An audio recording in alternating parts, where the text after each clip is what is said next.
어둠은 빛을 이길 수 없다. 거짓은 참을 이길 수 없다. 진실은 침몰하지 않는다. 우리는 포기하지 않는다.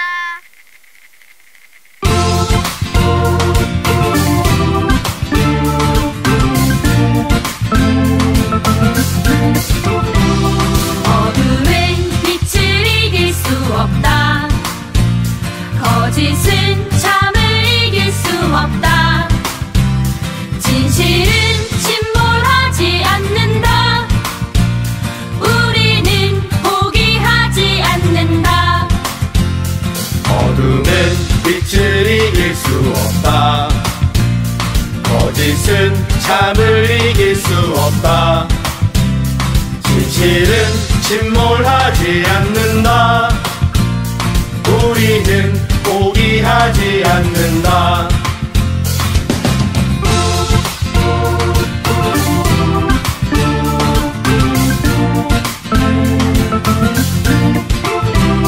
어둠은 빛을 이길 수 없다. 거짓은 참을 이길 수 없다. 진실은 침몰하지 않는다.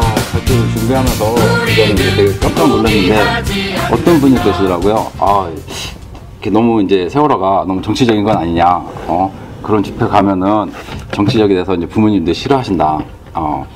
그래도 정말 저는 되게 문화적 쇼크를 받았습니다. 이제 미국에 와서 처음에 게이 퍼레이드를 본 것만큼이나 대단히 쇼킹했었는데 이제 우리 삶에서 정치가 무엇일까? 그에 대해서 한 번 더 고민해 볼 필요가 있지 않을까 하는 생각을 했습니다. 정치라는 거는 이제 어찌 보면은 뭐 우리가 흔히 생각하는 국회에서 일어나는 그런 활동일 수도 있고, 아니면은 뭐 거리에서 싸우는 치고받고 하는 그런 행동일 수도 있고, 어떻게 보면은 뭐 이게 하다못해 텍스를 낼 때나 우리 일상생활 어느 모든 곳에 다 퍼져 있지만 왠지 모르게 정치하는 이야기 꺼내면은 사람들이 다 두려워합니다.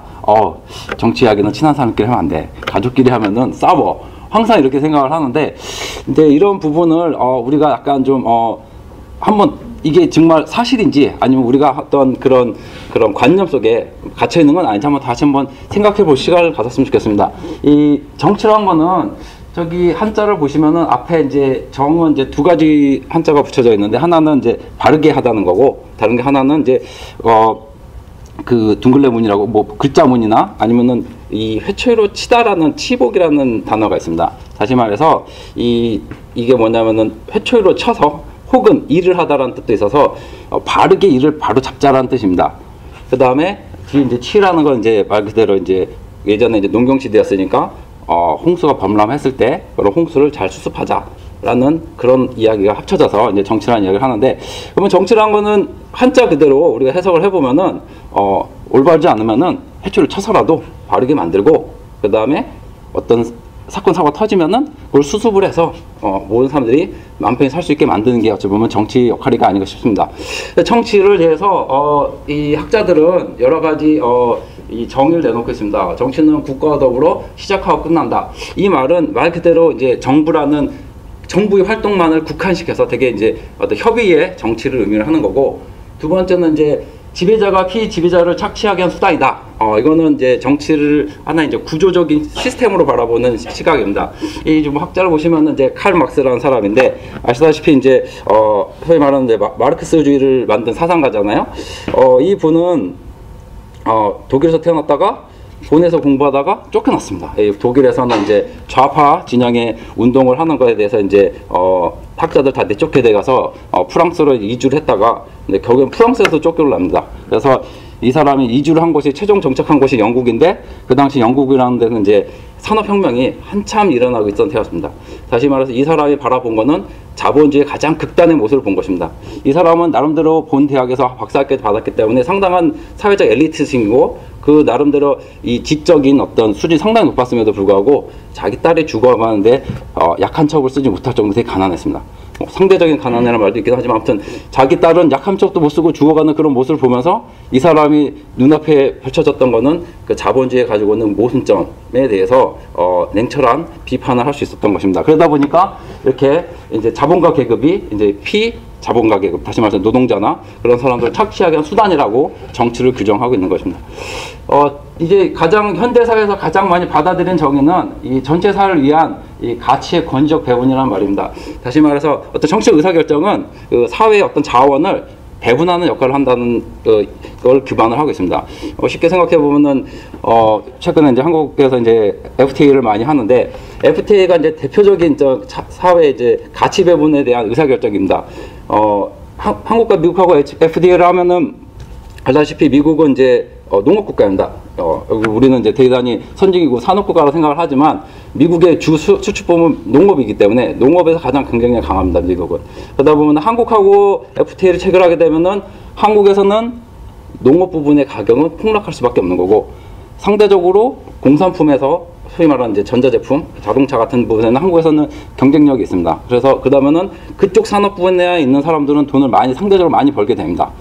그 말은 하나의 한 국가의 한 자원이 있으면은 그 사회에서 생산하게 될 수 있는 그 역량에 있어서 이 다른 어느 한쪽 산업 부분이 황폐화될 수 있다는 걸 말합니다. 다시 말해서 미국의 상대적 우위에 있는 농업 분야가 한국의 농업을 잠식을 하되 한국은 공산품에 강한 상대적 우위가 미국에서 더 많은 물건을 파면서 이득을 낼 수는 있습니다. 그러나 이것이 국가가 조정을 해주지 않으면은 어느 한쪽으로 쏠리는 현상이 일어나게 되고 그런 역할에 대해서 그 정의를 내리고자 하는 게 이제 가치의 권적 배분입니다. 이 권적 배분이라는 것은 어떤 정부가 의사결정을 했을 때 그 의사결정에 대해서 이제 따라야 하는 강제성이 있기 때문에 이렇게 정의를 합니다. 그 다음에 또 하나 이제 현대사에서 많이 받아들인 것 중에 하나가 갈등 해결을 위한 권적 수단입니다. 홉스나 로크 같은 이제 사회계약설자학자들이 이야기하는 것인데 알다시피 이제 그 민주주의라는 것은 다양성과 이제 개인주의를 바탕으로 하기 때문에 저마다 다양한 생각과 다양한 의견들이 있습니다. 근데 자기 의견을 너무 많이 주장하다 보면 다른 사람들이 피해를 갈 수 있고 그런 것이 결국에는 사회적 갈등으로 표출될 수 있는데 정부라는 것은 국가라는 것은 이런 갈등을 조정하고 화해시킴으로써 한 마음으로 이끌어 나가는 어떤 갈등의 해결자 조절자가 돼야 되는데 현실의 이론적인 것과 현실은 좀 많이 다른 것 같습니다. 그래서 그 다음에 좀 그래서 이제 좀 더 저는 이제 이번 이야기를 준비하면서 좀 되게 난감을 했는데 정말 제일 어려운 거예요. 왜냐하면은 이 청중들의 범위를 잘 모르겠습니다. 어느 정도 수준인지는 모르겠고 그 다음에 어느 분야에 계시는 분인지도 몰라서 이게 되게 이제 가급적이면 제 수준에서 이해할 수 있는 가장 이게 중하로 수준을 맞췄습니다. 그래서 우리 삶 속에서 정치를 보면은 일단 첫 번째는 이제 아까 말씀하신 이제 입법부, 이제 국회에서 활동. 이는 정부라는 상권 분립의 정부의 한 축을 담당하는 부분입니다. 되게 중요한 부분이고, 뭐 정부가 있을 것이고, 그 다음에 이제 이 법을 집행하는 사법부도 있을 것이고, 또 어떤 사람은 말합니다. 정치란 건 선거하는 거 아니야? 4년마다 한 번씩, 한 5년마다 한 번씩 투표하고 뭐. 근데 투표는 정치라기보다는 유권자의 의사표출 행위입니다. 이거는 정치 한 부분으로 포함될 수도 있지만 이것이 정치적 행위는 아닙니다. 근데 그 밑에 이제 집회활동, 여기 보면은 이제 이게 어찌 보면은 실질적으로 자신의 권리를 표출하는 가장 시민들이 나타낼 수 있는 가장 보편적인 방법일까 아닌가 싶습니다. 그다음 그래서 텍스도 어쩌면 정치적인 의사결정입니다. 우리 이제 직장 다니다 보면 이제 월급 내게 되면은 소득세를 내게 되는데 모든 나라는 다 소득세가 있습니다. 부가가치세가 없는 나라도 있습니다. 미국은 부가가치세가 없고 한국만 있는 건 아니지만 이제 한국의 부가가치세가 가장 잘 발달된 나라 중에 하나인데 아무튼 텍스라는 거는 내 말 그대로 정부가 강제로 돈을 걷어갑니다. 원천 징수를 하는 행위인데 이것도 누군가의 의사결정을 한 겁니다. 이거 저희가 안 내라고 하면 누가 텍스를 낼 사람은 아무도 없을 겁니다. 그런데 이거는 누군가 국가 운영을 위해서 다 같이 합의를 하고 누군가 의사결정을 하는데 그 의사결정이라는 거는 어느 부분이냐 그러니까 보통 소득세에 누진세율을 적용한다면은 뭐 첫 번째 구간에서는 뭐 8% 하고 두 번째 구간에서는 16% 하고 이런 소득 구간을 나누는 거라든가 아니면 몇 퍼센트인지 할 것인가 이거는 누군가 어떤 정치적 의사결정의 결과물입니다. 그 다음에 또 많은 관심을 갖고 있는 것 중에 하나 교육입니다. 에듀케이션. 뭐 쟤도 애가 있는데 애를 이제 어느 학교로 보낼 것인가, 또 어떻게 교육시킬 것인가, 이런 문제도 어찌 보면 저한테는 개인적인 질문이긴 하지만 교육 제도 자체의 틀은 정치적 의사결정의 결과물입니다. 하지만 이 결과물은 저의 삶에 엄청나게 많은 역할을 합니다. 왜냐하면 제가 이따가 자라오면서 교육을 거치지 않은 게 아니라 모든 교육을 다 거쳐왔기 때문에, 그러니까 어찌 보면은 누군가 의사결정에서 전 따를 수밖에 없는 그런 상황이 있었던 겁니다. 그러니까 저는 이제 7차 교육과정을 거쳤는데 그 교과서를 결정하는 행위 자체도 어찌 보면은 정치적 의사결정의 결과물이었던 겁니다. 또 하나, 오른쪽에 하나 있는 거는 경제학 교과서에 이제 많이 등장하는 것 중에 하나인데요. 사람들도 이렇게 말할 수도 있습니다. 야, 그러면은 내가 숨 쉬는 거는 정치가 아니지 않냐? 내가 숨 쉬는데, 내가 살아 숨 쉬는 거, 이런 거는 뭐 정치가 아니지 않냐? 근데 이 숨 쉬는 것조차도 우리는 정치적입니다. 왜냐면은, 우리가 숨 쉬는 거는, 요즘 산업사회 때문에 어디나 공장이 있지 않습니까? 공장에서 배출하는 배기오염 가스의 농도는 누군가 의사결정을 결정해냅니다. 이 표를 보시면은, 오른쪽은 오염 수준이고, 이 수직축은 비용인데, 기업 입장에서는 오염 비용을 내지 않고 모든 걸 다 배출하는 게 훨씬 이익일 겁니다. 그래서 보면은 오른쪽으로 가면은 총 제거 비용이라는 게 0으로 수렴하고 있습니다. 그러니까 오염을 아무리 내보내도 자기네가 처리할 비용이 없는 것 부분이고, 반대로 오른쪽 상향으로 올라가는 총 피해 비용이라고, 저건 이제 바꿔 말하면 이제 사회 비용입니다. 사회가 지불해야, 그러니까 환경이 오염됨으로써 사회가 지불해야 될 비용을 말하는데, 보면은 오염 수준이 높아질수록 훨씬 더 많은 비용을 지불하고 있습니다. 왜냐하면 그거는 이제 국민들이 많은 피해를 보게 되니까. 결국에는 정부 입장 또는 국민의 입장에서 바라본다면 오염이 0 있는 게 제일 좋은 것이고, 기업 입장에서는 오염이 가장 많이 내보내고 비용을 최소화하는 게 가장 이익일 것입니다. 근데 솔직히 경제학적으로 접근을 해보면은 오염을 0으로 만드는 것도 혹시 국가적 입장에서는 그 바람직한 결과가 아닙니다. 왜냐하면은 기업에서 과도하게 많은 비용을 지불해야 되는 겁니다. 그 사회가 훨씬 더 많은 비용을 지불하게 되는 구조적 현상이 있기 때문에 국가 입장에서는 가장 최적점, 다시 말해서 아래 이제 표를 보시면 이제 한계 비용이라는, 소위 말해 오염 수준을 하나 더 높였을 때 얻을 수 있는 이익과 그 다음에 우리가 지불해야 될 사회적 비용의 가치가 적합하는 부분, 그 말해서 소위 말해서 가장 이 최적화된 그런 사회적 비용을 지불하는 수준 선에서 오염 수준을 결정하게 됩니다. 다시 말해서 우리가 숨쉬는 이 공기조차도 100% 신선한 공기가 아니라 누군가의 오염의 농도를 결정한 그 결과물이기 때문에 우리 삶 속에서는 어찌 보면은 이 정치란 거를 뗄래야 뗄 수가 없는 것입니다. 그래서 아까 앞에 발제자분들께서도 말씀하셨지만 이 정치를 두려워하거나 하는 거는 독재자가 혹은 권력자가 가장 좋아하는 테마입니다. 왜냐하면은 무관심하면 무관심할수록 자신들이 하고자 하는 걸 다 할 수 있습니다. 감시하지 않은 권력은 언제나 부패했기 때문에 이 권력자들이 가장 하고자 하는 것 중에 하나가 언론을 통제하고 정치에 무관심하게 만들고 정치에 혐오감을 주는 행위입니다. 그래서 주변 사람들이 많이 말합니다. 야, 너 정치적인 거 하면은 사람들도 안 좋아지고 관계도 소원해지고 그리고 싸운다, 자꾸 이렇게 말하는데 그런 게 아니라 정치 자체가 우리의 삶입니다.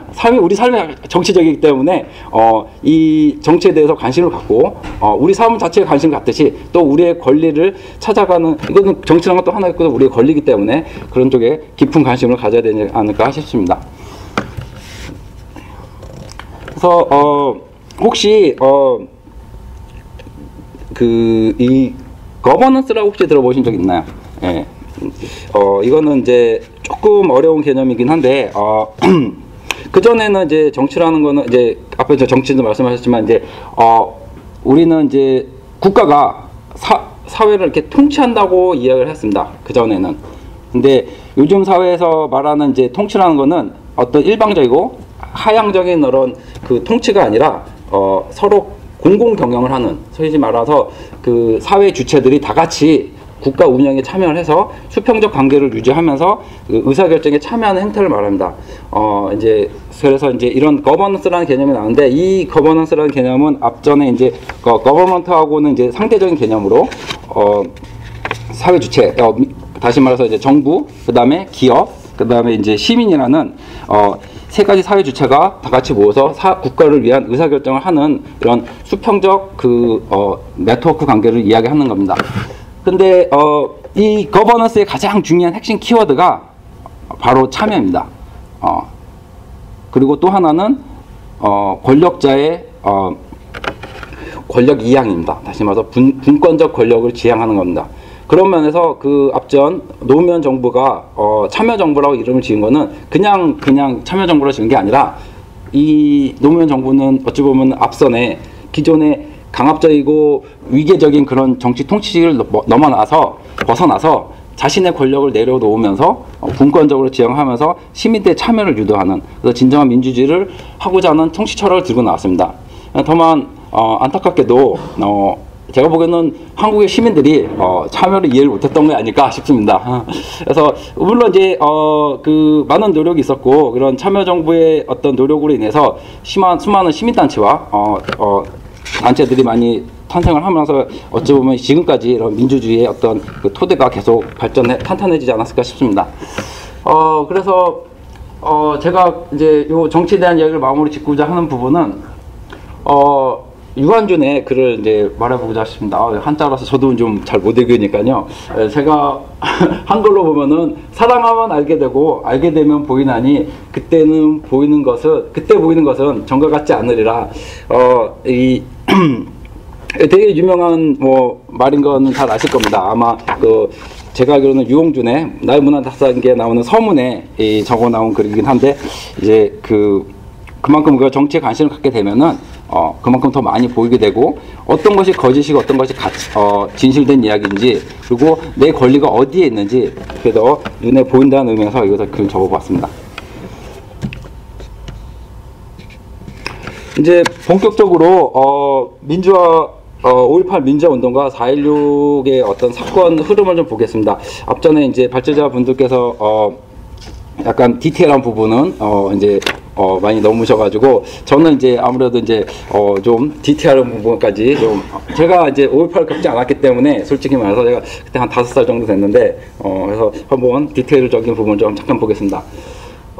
이 사건이 일어나기 전에 약간의 백그라운드라고 한다면은, 아시다시피 이제 79년 10월 26일 날 중앙정보부장 김재규가 삼청동 그 청와대 안가에서 연해 시바스 리가를 마시던 그 박 대통령을 저격하는 사건이 일어납니다. 소위 말하는 이제 11.5 사태라는 건데, 거기서 이제 차지철도 죽고, 그 다음에 이제 그 김재규가 그 당시에 문제가 있었던 거는, 정승화라는 육군 참모총장을 안가의 다른 쪽에 모셔놓고 동시에 그 거사를 진행하게 됩니다.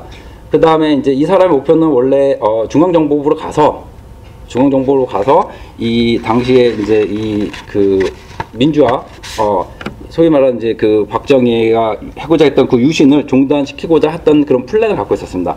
근데 이제 중앙정부 가는 길에 이제 차를 돌려서 6번으로 가는 바람에 거기서 이제 그 심재원, 당시 옆에 있었던 이제 심재원이 박정희 시체를 안고 그 육군병원에 갔다가 다시 정승화를 보면서 누가 총을 쐈는지 실체가 밝혀지는 바람에 이제 김재규가 거기서 긴급 체포가 되는 상황이 발생합니다. 근데 이제 역사의 아이러니라는 거는 그 당시 헌법에 대통령 유고가 되면은 육군 참모총장이 계엄 사령군이 됩니다. 계엄 사령군 최고 이제 지휘자가 되는 건 맞는데, 자동으로 계엄이 되면서 최고 사령관이 되는데, 더 큰 문제는 이제 보안사령관이 그 계엄군 사령관 내 모든 정보를 취합하게 되어 있습니다. 다시 말해서 수사관에 그 보안사령관이 자동으로 취임하게 되어 있습니다. 근데 그 보안사령관이 누구였냐면은 전두환이었습니다. 근데 전두환이 어찌 보면은 이제 운이 좋았는지 아니면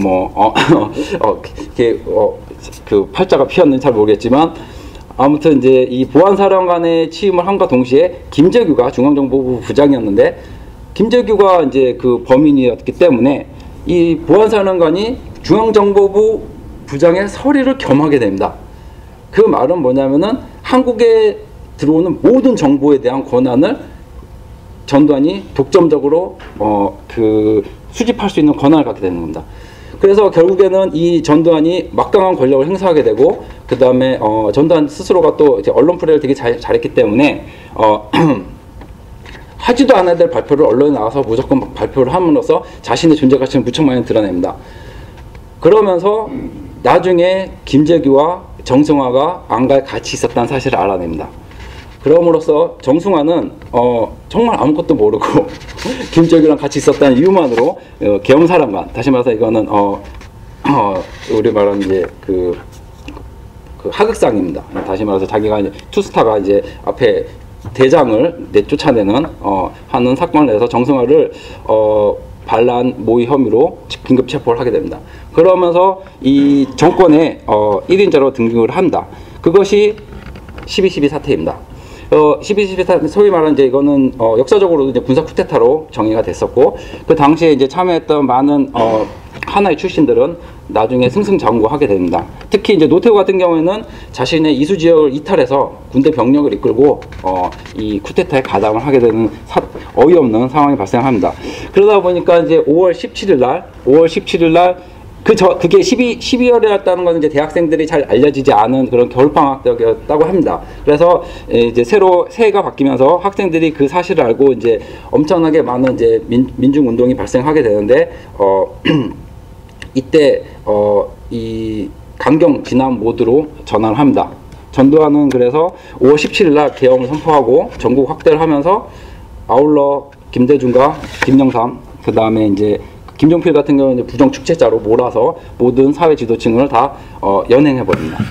그런 일이 있었고, 그 다음에 이제 5월 18일 날 본격적으로 이제 비상계엄이 전국으로 확대됐고, 이제 김영삼 씨 가택연금하고 김대중 씨는 감옥으로 집어넣고 뭐 이런 일련의 행동을 합니다. 그러다 보니까 이 내용을 알아들은 이제 전남대생 600여 명이 이제 70수 부대와 추적전을 시작하게 되고, 이 사실이 이제 많은 분들에 알려졌지만 아직까지도 그렇게 썩 저변화가 확대되지는 않은 상태였습니다. 이때까지는. 근데 이 11 공수부대 투입하면서 이 시위가 가격한 형상을 띠게 되면서 많은 시민들이 그 피해가 속출하게 됩니다. 그런 와중에 이제 상공수 부대와 24단 투입이 발생하고, 이제 그 택시와 버스 기사들이 이 시민들이 다치고 이런 모습을 보면서 거기에 항의해서 집단적으로 금남로에 이 가두 시위를 합니다. 차량을 이끌고서.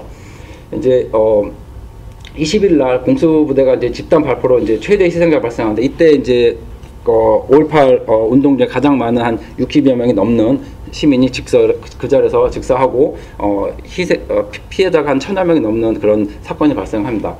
이런 그 광주 시위가 이제 5월 22일 날 이제 목포나 나주, 화순, 해남 등 인접 시 군대가 점점 확대되고,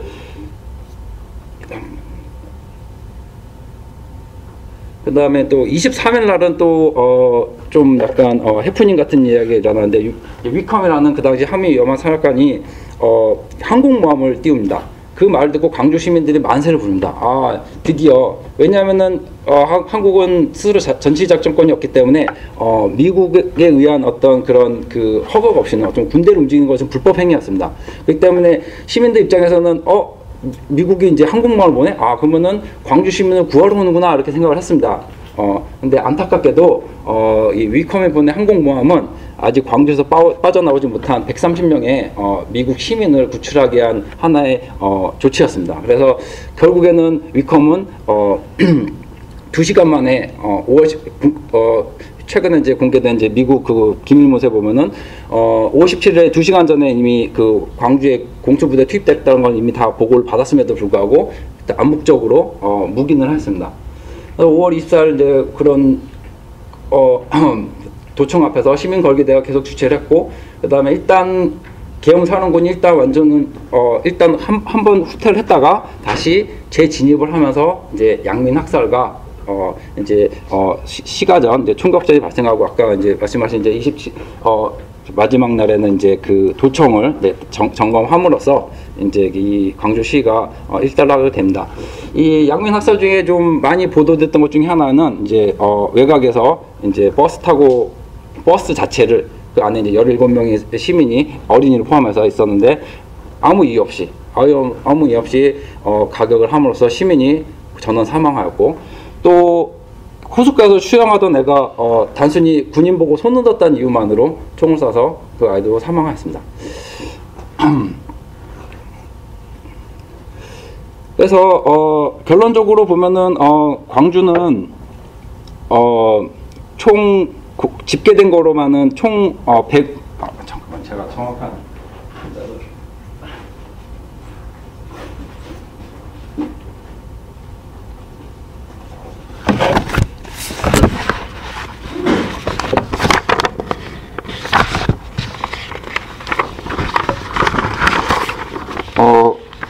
최종적으로는 이제 사망 163명에 행방 불명이 166명이었고 부상 후 사망이 101명, 그다음에 이제 부상자는 3,139명, 그다음에 이제 기타 피해자로 1,589명이어서 총 그 당시 신고된 사람은 5,189명이 신고되었습니다.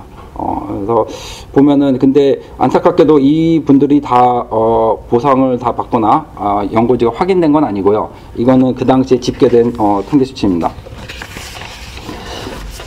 알다시피 95년에 이 5.18 특별법이 제정되었고 국가는 공식적으로 이 5.18 민주화 운동을 국가가 진행하는 기념식과 동시에 민주화 운동으로 승인하였고 그 다음에 민주화 묘역을 만들어 주었습니다.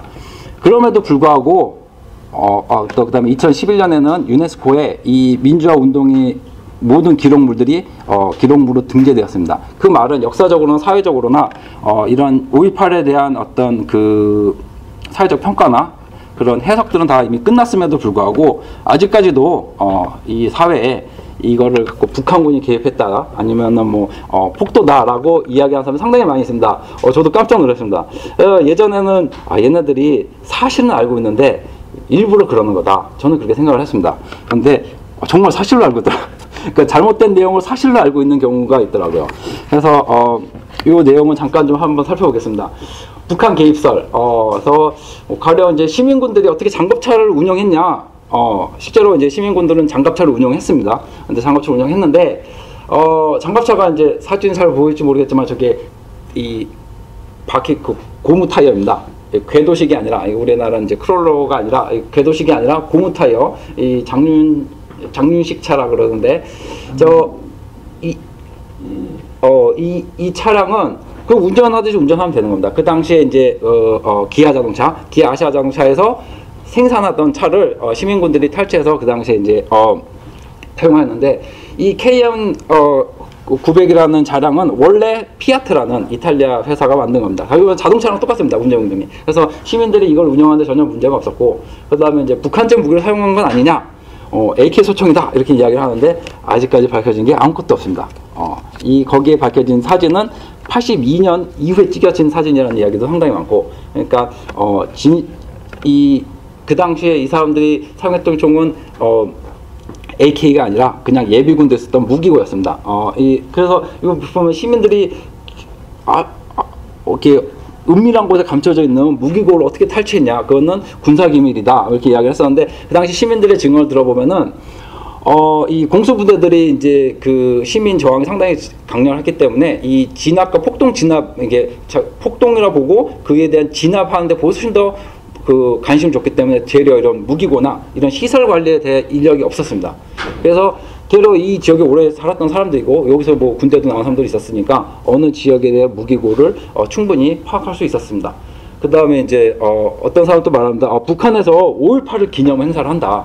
그 말은 자기네들 군대를 보내서 그런 이런 사실을 또 기념하는 거 아니냐 이렇게 주장하는 사람도 있습니다. 이것도 뻥입니다.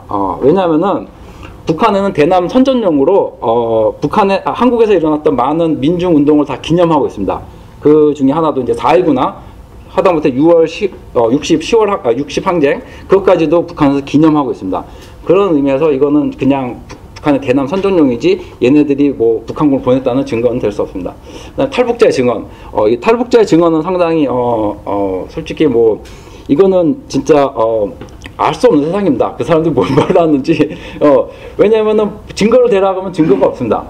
근데 항상 자기는 북한군을 봤다. 심지어는 어떤 사람은 자기가 북한에 있을 때 실시간으로 그 TV를 봤다라고 이야기를 합니다. 근데 말이 안 되는 게 이 광주 시민들이 많은 학살을 당했던 가장 근본적인 이유가 외부 전선망을 다 차단시켰습니다. 전화를 다 끊었고 그 다음에 모든 도로를 봉쇄했습니다. 다시 말해서 외부로 정보가 나아갈 수 없었습니다. 어찌 보면. 그래서 이런 말도 안 되는 이야기를 아직도 증언하고 있습니다. 근데 이제 좀 일리는 좀 뭐 이해는 가는 게 이제 이 사람들이 탈북자들은 오게 되면 한국에서 소위 말하는 이제 우리나라 이제 안기부에서 죄송합니다. 안기부에서 6개월간 이 트레이닝을 받게 되는데 아마 그래서 좀 정신 상태가 좀 많이 어려워지지 않았을까 하는 생각을 합니다. 비상계엄 확대는 적법한 절차다. 그래서 광주 시민의 그런 행동은 폭도다. 이렇게 주장하는 사람들이 꽤 있습니다. 근데 아까도 말씀을 드렸다시피 12.12는 군사 반란입니다. 그거는 헌법에서 엄격히 규정하고 있는 불법 행위입니다. 헌법 유린 행위이지 이것은 결코 적법한 절차가 될 수가 없습니다. 다시 말해서 이 사람들이 구테타이기 때문에 이미 이 그 공수부대들은 대한민국 군인이 아닙니다. 되려 대한민국 군인이 아니기 때문에 이런 불법 행위를 시민이 처단하는 것은 올바른 행위라고 볼 수 있는 것입니다. 그래서 이렇게 우리가 아직도 이렇게 왜곡된 속에서 정보를 접하는 많은 분들이 있어서 한번 짚어봤습니다. 이거랑 유사하게 4.16도 한번 돌아보도록 하겠습니다. 4.16 참사는 솔직히 저도 대단히 가슴 아픈 일입니다. 어찌 보면은 제가 아까 이제 그 김영근 선생님께서 말씀하신 것 중에 제가 이제 경험했던 거는 이제 성수대교랑 이제 삼풍백화점 그때 제가 이제 고3하고 이제 대학교 1학년 때였던 걸로 기억하는데요. 보면은 저도 그때 그렇게 본격적으로 나서 보진 않았던 것 같습니다. 왜냐하면 성수대교라는 거는 되게 이제 그 당시에 이제 희생되는 학생들이 이제 고3이었습니다. 고2, 고3 이런 애들이었는데 우리 그 고등학교에 있는 애들조차도 그렇게 그 관심을 갖지 않았습니다. 그냥 재수가 없었으니 지나가다가 당했나니 뭐 이렇게 생각했고, 그 다음에 삼풍백화점 같은 경우에는 또 이렇게 생각했습니다. 한국 건축물은 다 그렇지 뭐 다 빼먹은 거 다 빼먹지 뭐 이런 그래서 진짜 그리고 또 되려도 이제 그 삼풍백화점 같은 경우에는 이제 그 당시에 모든 국민들이 열과 성을 다해서 또 구조 노력이 있어가지고 그런 부분에 더 포커스를 맞췄던 거라고 생각을 합니다. 어찌 보면 이제 저는 그 당시에 되게 어렵고 그런 이제 사회적인 부분을 이제 올바로 바라볼 만한 시각이 없었는데, 나중에 이제 저는 이제 건축과를 나왔기 때문에 이제 삼풍백화점 붕괴를 잠깐 좀 보고서 그 조사 백서를 한번 본 적이 있었는데 좀 상당히 심각했습니다. 구조적으로 빼지 말아야 될 기둥을 다 빼고 너무 이제 자신의 이익에 충만하다 보니까 이제 그런 안전이라는 걸 전혀 생각하지 못해서 정말 애꿎은 300명, 500명이 넘는, 그리고 제가 그 백서에 나온 이야기로 보면은 시체가 확인이 안 된, 이 콘크리트가 무너지게 되면은 형상을 알아볼 수가 없는데 그 확인이 안 된 사람도 100여 명이 넘는 걸로 나와 있습니다. 상당히 안타까운 현실이었는데, 이 세월호는 어찌 보면은 그것보다 더 잔인했다는 생각이 듭니다. 국가가 정말 무능력함을 여실하게 보여준 사건이 아닌가 생각을 합니다. 예전에 이제 김선희 참여정부 당시에 이제 김선희 씨가 이제 어떤 그 가격 이슬람단체 피랍이 돼가지고 외교 라인이 부재로 인해서 이제 사망한 사건이 발생했습니다. 그 당시에 박근혜 씨가 당 대표로서 한 말은 대한민국 국민을 못 지키는 국가가 어떻게 국가냐 이런 맹비난을 했습니다. 그런데 현재 300여 명이나 되는 사람이 하나의 그 해상 재난 사고를 당했는데 그 중에 한 명도 구출하지 못했다는 것은 정말 이 국가의 무능을 넘어서서 우리가 정말 올바른 권리를 행사하고 우리가 인간답게 생활을 살 수 있는가, 한국에서 에는 깊은 회개함을 들게 합니다. 4월 15일 날 오후 9시 세월호 승객과 승무원을 포함해서 총 476명을 태우고 인천항을 출발했습니다. 이 배는 뭐 많은 분들이 알다시피 많이 지연됐습니다. 어떠한 배들도 출항하지 않았고 세월호만 2시간 30분 지연된 채로 이제 출항했습니다. 8시 52분에 단원고 2학년 학생이 최덕화군의 어떤 첫 번째 배가 기울고 있다는 신고가 있었고, 9시 30분에 말이 많은 저 경비정 123호 123호 함이 현장에 도착했고, 그 다음에 마지막 카카오 메시지가 보내졌으면서 이제 11시 18분 사실상 침몰을 했다고 나오는데, 이제 저 부분이 이제 시간을 돌이켜 보면은 한 2시간이 좀 넘는 시간입니다. 상당히 이제 빠른 시간 안에 침몰을 했는데 제가 이제 여기 피플라 와서 같이 옆방에 살았던 분이 이제 그 대형 원양어선을 타시던 분이었는데 그분 말씀을 들어보면은 아니 왜 하다못해 에어 풍선이라도 달지 않았냐, 왜 그걸 멍하니 바라보고 있었냐 하시더라고요. 그런 부분을 보면은 2시간 동안 정말 뭐 했는지, 어찌 보면 사진만 보면 계속 이제 그 주변 계속 빙글빙글 돌았는데, 정말 아직도 이해할 수 없는 그런 부분이 많습니다. 11시 35분에 이제 첫 사망자 박지영 씨 시신이 발견되고, 본격 수사에 돌입을 합니다. 이제 이것도 이제 뉴스에 많이 나왔던 부분입니다. 오후 4시 20분에 이제 박근혜 대통령 실종자 가정 모여있는 진도체육관을 방문하고 모든 뭐 조치를 다 취하겠다 이렇게 약속을 하지만 실제로는 5월 18일 날 선수분까지 완전히 물에 잠길 때까지 제대로 된 잠수 투입이 하나도 없었습니다. 그가 더불어서 방송에서는 사상 최대의 구조작전이다라는 뉴스가 계속 나오고 있었던 상황이었고요. 저는 이 사건 일지를 다시 되돌아보면 정말 놀랐던 게 4월 19일 날 이준석 선장 등 승무원 3명을 구속합니다. 다시 말해서 이 세월호 사건이 있은 지 3, 4일 만에 구속수사를 해버립니다.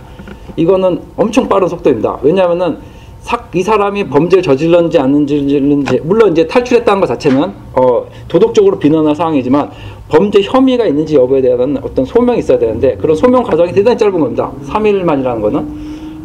왜냐면은 이제 배가 잘못될 수도, 배 자체의 결함이 있을 수도 있는 부분이었기 때문에.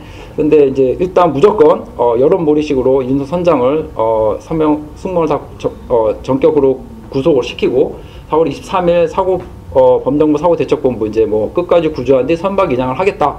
그 다음에 아울러서 언론 플레이로는 이제 유병헌 전 세모그룹 회장에 대한 이제 그 비난 여론이 조성이 이루어집니다. 4월 29일 날 이제 전체적인 사망자가 200명을 넘어섰고요. 그 다음에 이제 다이빙벨 그 저번에 상영 때 보셨는지 모르겠지만 이제 그 논란이 많았었던 다이빙벨 투입을 철수를 하면서 이정인 알파 대표가 실패를 공식 선언하고요.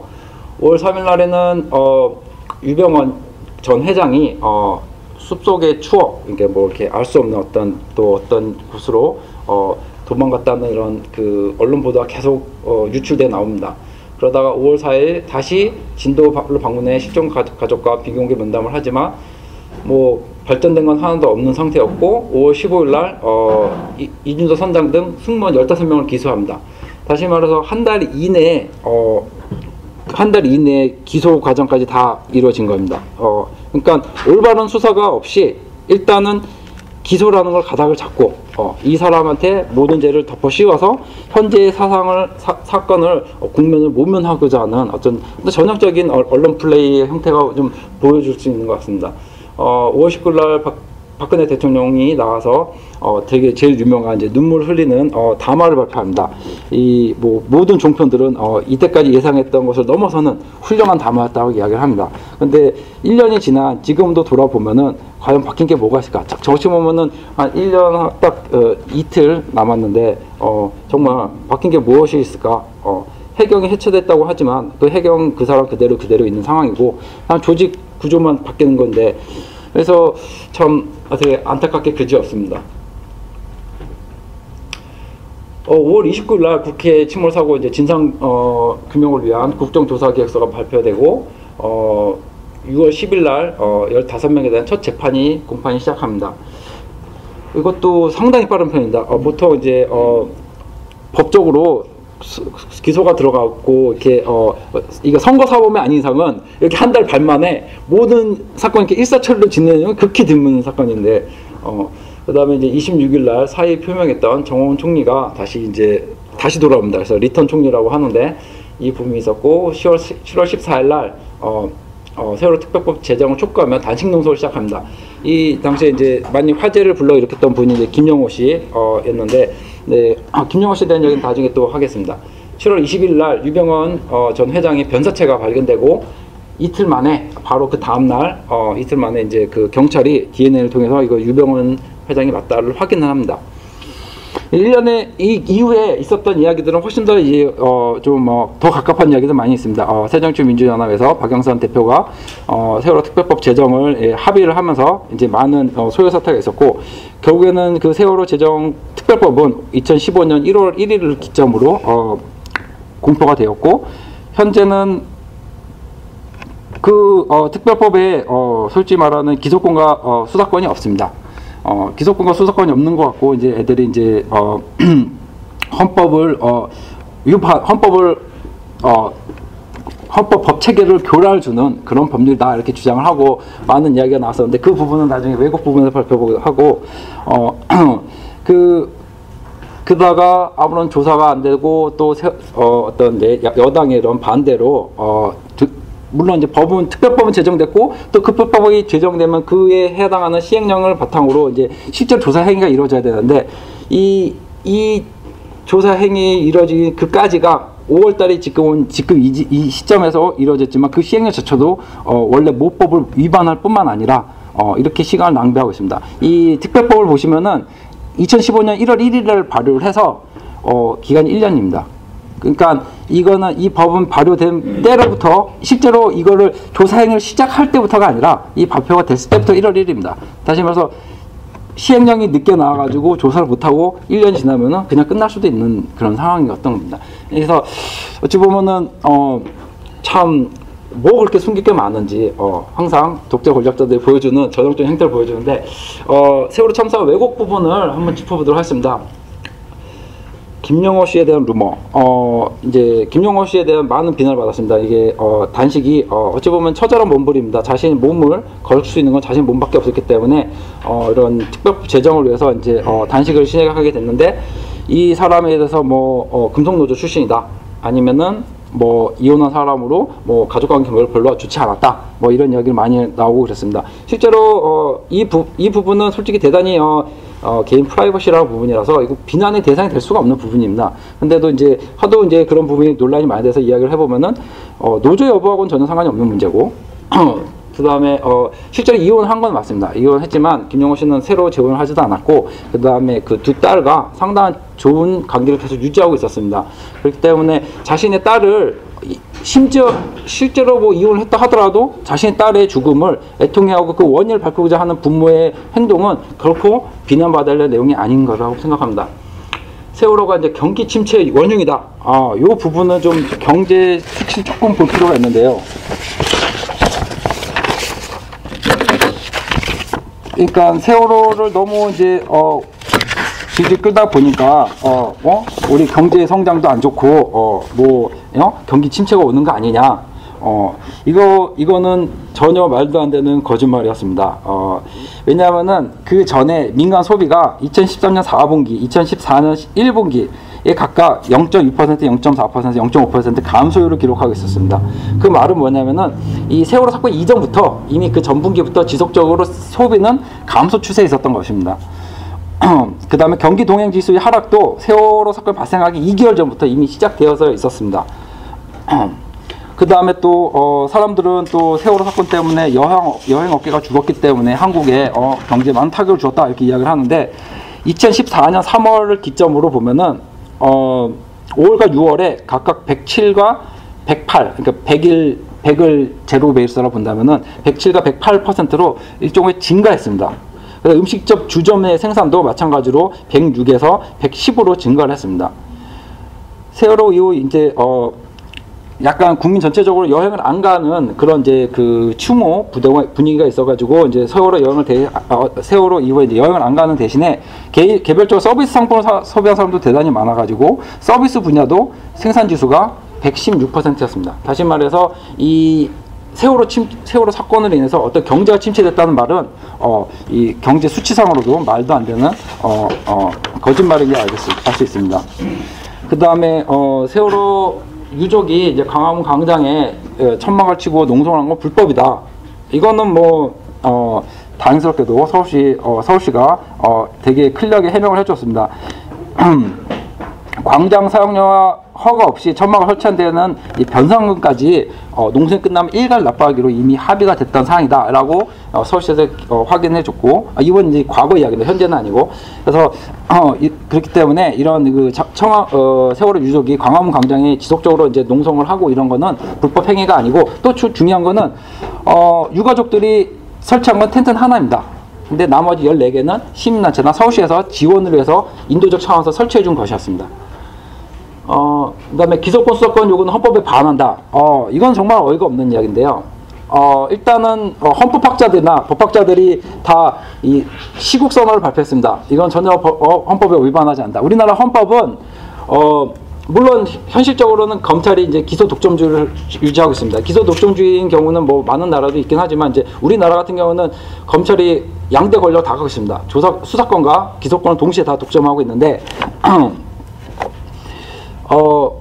그런 이제 우리나라 정말 특이한 경우이고, 보통은 이제 기소권, 수사권을 분리시키고 기소권의 경우도 반드시 검찰에 독점시키지 않습니다.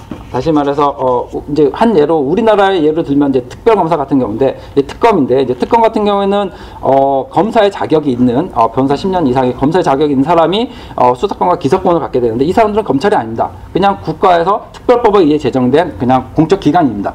그것과 마찬가지로 세월호 특별법도 수사권과 기소권을 준다 하더라도 헌법에 전혀 반하는 문제가 전혀 없습니다. 그리고 이제 그 당시에 나왔던 많은 논란 중에 하나가, 어떻게 가해자가 가해자 아니라 피해자가 그걸 보복성으로 수사하고 기소하는 거 아니냐? 그래서 피해자한테 어떻게 이런 이 칼자를 쥐어주냐 이렇게 말을 하는데, 이 피해자들이 직접 할 수가 없습니다. 왜냐하면 아까 말했듯이 이제 특별검사의 지위라는 거는 자격과 요건이 돼야 됩니다. 10년 이상의 변호사 자격이 있어야 되고, 검사와 동등한 수준의 어떤 경력이 있어야 되는 상황이기 때문에 결코 이 피해자가 하는 것이 아니고 공적으로 임명된 하나의 이제 임시 공무원인 것이죠.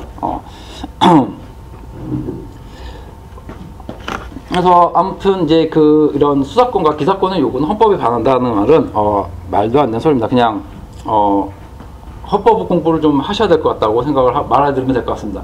유족들이 의사자 지정, 특례 입학 등 특권을 요구했다. 이거는 이제 언론 보도에 너무 많이 나와서 이제 여러분들 잘 아실 거라고 봅니다. 이 유족들은 이런 요구 전혀 요구한 적이 없고요. 일단 그분들의 이제 진실 규명을 최우선을 했습니다. 국가가 세금으로 보상금을 지급한다. 뉴스타파나 이제 아니면 오마이뉴스에서 나온 이런 뉴스를 보시면은 잘 알 수 있을 겁니다. 이제 보상금 갖고 유족들을 되게 두 번 울리는 행위를 많이 했는데, 이 보상금의 8억이라는 금액을 뒤집어 보면은 1억은 학교에서 가입한 여행자 보험이고, 3억은 이 해상 사고의 경우에 보험을 가입하게 됐습니다. 그래서 그 보험금에서 나온 게 3억입니다. 근데 그러면은 회사가 그거 망해서 그 보험금 못 주면 국가 줘야 되는 거 아니냐 이렇게 말하는 사람들이 있는데, 보통 해상 사고는 이 대형 사고이기 때문에 이 재보험을 들게 됩니다. 하나의 보험을 갖고 그 다음에 재보험을 드는데, 그 재보험 드는 회사들은 대부분 다 영국입니다. 영국에 이제 오랫동안 그런 역사가 있어가지고, 그래서 이런 부분은 전혀 문제가 되지 않습니다. 그래서 국가가 세금으로 보상금을 지급한다는 말은 어찌 보면은 그리고 또 아울러 국민 성금도 있습니다. 그렇기 때문에 그래서 국가 보상금을 지급한다는 말은 전혀 사실과 부합하지 않습니다. 제가 이제 제가 말씀드린 거는 사실과 어떤 그 잘못 전달된 부분들을 두 개를 다 이제 말씀을 드렸는데, 제가 오늘 하고 싶은 말의 핵심은 솔직히 말하면 이런 부분입니다. 리터러시라는 부분인데, 리터러시라는 거는 쉽게 말하면 읽고 쓰고 능력입니다. 근데 아시다시피 우리가 사는 사회는 대단히 정보화 사회입니다. 엘빈 터플러의 제3의 물결에서 갑자기 이제 우리는 정보화 사회에 도래할 것이고, 그 정보를 쥐는 자가 미래 사회 권력을 가질 것이다 라는 이야기를 했었습니다. 근데 이 사람의 말은 틀린 말은 아닌데, 이 사람이 강조한 부분이 있습니다. 이 정보가 범람하는 건 맞는데 이게 쓰레기 정보 역시 범람하는 현실입니다. 수많은 정보가 범람해서 어찌 보면은 현대사회의 가장 중요한 문제는 실제로 문자를 쓰고 읽고의 문제가 아니라 올바른 정보를 갈라내는, 다시 말해서 정보의 선택적 취사 능력. 저는 이제 이거를 올바른 이 현대인이 가져야 될 리터러시라고 봅니다. 그래서 이제 마샬이라는 사람을 보면은 미디어는 인간이 사용할 수 있는 특정 감각의 상대적 의존도를 확대 또는 감소시킴으로써 인간이 세계를 인식하는 방식에 영향을 준다. 이 사람은 이제 미디어는 메시지다라는 말로 되게 유명한 사람이긴 한데, 제가 이 말을 쓴 이유는 우리가 수많은 정보를 접하는데 그 정보가 나의 사고 체계에 영향을 미치고 나의 행동 체계에 영향을 미친다는 사실입니다. 그 말은 세상을 바라보는 인식 자체에도 영향을 미치기 때문에 우리가 올바른 정보를 접하고 그 나쁜 정보를 걸러낸 능력이 없으면은 자신 시각이 언제 어디서 삐뚤어졌는지 전혀 이해할 방법이 없습니다. 그래서 제가 말하고자 하는 부분은 정보의 선택적 추구입니다. 이 심리학자들의 설명에 따르면은 이 인지 균형을 유지하고자 하는 사람의 심리학이 있다고 합니다. 다시 말해서 인간은 자기 기존 태도나 신념에 중립적이거나 반대되는 것보다는 호의적인 정보를 듣고 보려는 경향이 있다. 다시 말해서 내가 좋아하는 정보에 더 몰입하는 경향이 있다는 것입니다. 이거는 한번 왜곡에 오류에 빠지게 되면 지속적으로 그쪽 왜곡 속으로 계속 빠져드는 그런 현상을 쉽게 이해해 볼 수가 있는데요. 그렇다면은 한 번만 더요. 네. 그렇다면 우리는 이런 올바른 정보와 그 다음에 이제 그릇된 정보를 어떻게 구분될 것인가. 근데 보면은 솔직히 저는 이제 저보다 좀 실천적인 방법을 이야기하고 싶었지만 이제 제가 생각할 수 있는 부분 선에서 말씀을 드리면은 일단은 여러분이 가지고 있는 또는 제가 가지고 있는 정보에 대해서 100% 신뢰하는 건 상당히 위험한 생각입니다. 그러니까 인간은 제한된 합리성이라는 조건에 살고 있습니다. 내가 완전 정보를 가진 것도 아니고 불완전 정보를 가지고 있고 나의 합리성은 절대적이지 않고 상대적이고 있기 때문에 자신이 제한적 합리성과 그 다음에 정보의 비대칭성 또는 혹은 불균형 상태에 있다는 사실을 먼저 인지할 필요가 있습니다. 그러니까 자신의 정보에 대해서 맹신을 하게 되면은 그때부터 자신이 올바른 사고에 대한 올바른 정보를 이것이 올바른 정보라고 판단하는 그 사고 자체가 어떤 그 왜곡의 길로 들어갈 수 있는 첫 번째가 단계가 될 수 있습니다. 그 다음에 두 번째는 이제 주어진 정보의 사실 검증 게을리하지 말자. 이게 저도 요즘 그렇습니다. 이제 제가 이제 저는 이제 정보가 이제 내가 고등학교 때 배운 게 잘못된 정보다 깨우친 게 이제 대학교 한 3학년 때쯤이었는데요. 그 이후부터 제가 했던 것 중에 하나가 제가 알고 있었던 고등학교 때 배웠던 정보를 재검증하는 시간을 좀 가졌습니다. 그랬더니 너무나도 많은 정보가 많이 왜곡되어 있었습니다. 특히 이제 근현대사 부분은 많이 왜곡되어 있었는데요. 좀 되게 부끄러운 얘기입니다. 우리나라 아직도 근현대사를 배우는 부분은 너무나도 많은 왜곡되어 있습니다. 그런데도 불구하고 아직도 교과서에서 그대로 쓰여 있고 그 부분을 또 수능 시험에 범위에 해당이 안 돼서 공부를 잘 안 합니다. 그 말은 그 사회생활 나가서도 누가 한국사를 펼쳐보고 관심을 갖겠습니까? 그 말은 아직도 한국의 수많은 사람들은 그 왜곡된 정보를 학교에서 배웠기 때문에 사실로 이해하고 있는 건 상당히 많다고 생각해 볼 수 있습니다. 그래서 항상 언제 어디서나 정보의 사실 검증을 항상 계속적으로 해야 되고, 그러기 위해서는 이제 지속적인 소통을 할 필요가 있습니다. 왜냐하면은 다른 사람의 의견을 청취함으로써 자신의 정보가 왜곡됐거나 아니면은 어떤 편협된 부분이 없는지 한번 재검증할 수 있는 시간을 가질 수 있을 거라 봅니다. 그 다음에 또 다른 하나는 개개인이 하나의 미디어가 될 수 있는 인식하자. 이거는 무슨 말이냐면요, 자신이 올바른 정보를 가지고 있으면은 하나의 미디어로서 활동을 하면서 자신의 올바른 정보를 전파하는 하나의 천명 역할을 할 수 있다고 봅니다. 한국 사회가 왜곡되고 문제가 많고 그런 잘못된 부분이 시정되지 않는 이유는 왜곡된 정보를 계속 수용하는 수요자가 있다고 저는 생각합니다. 그런 왜곡된 정보를 공급자들을 차단하고 올바른 정보를 전파시킬 수 있는 그런 천병 역할을 올바른 정보를 이해하고 있는 저희들이 해야 되지 않을까 싶습니다. 이것이 오늘 제가 하고자 싶은 내용입니다. 감사합니다. 진실은 침몰하지 않는다. 우리는 포기하지 않는다.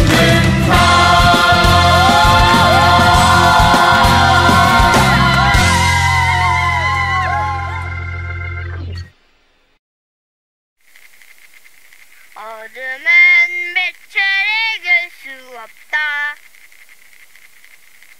거짓은 잠을 이길 수 없다.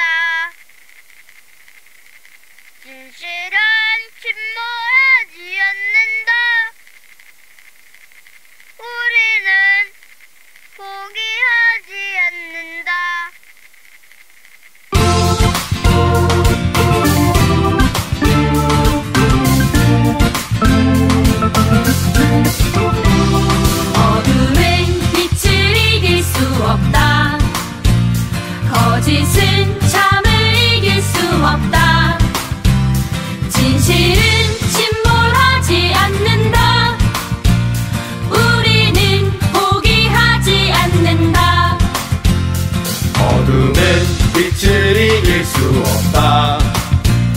거짓은 참을 이길 수 없다.